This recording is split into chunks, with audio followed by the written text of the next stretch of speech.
বাস loose সংযোগ connection যে কারণে হয়, এই কানেক্টর না মারলে মূলত লুজ সংযোগগুলো হয়ে থাকে দীর্ঘদিন ব্যবহারজনিত কারণে। অনেক সময় আমাদের মালামাল স্বল্পতার কারণেও মারা হয় না, আবার অনেক সময় দেখা যায় কাজ করতে করতে শেষ হয়ে যায়।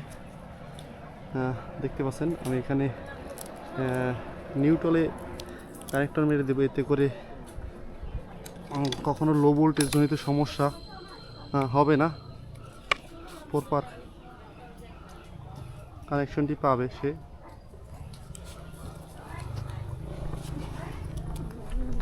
বাস একটা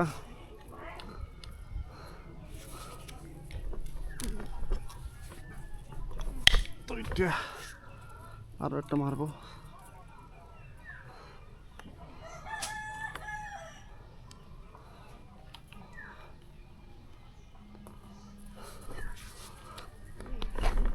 বাস হয়ে গেছে আমাদের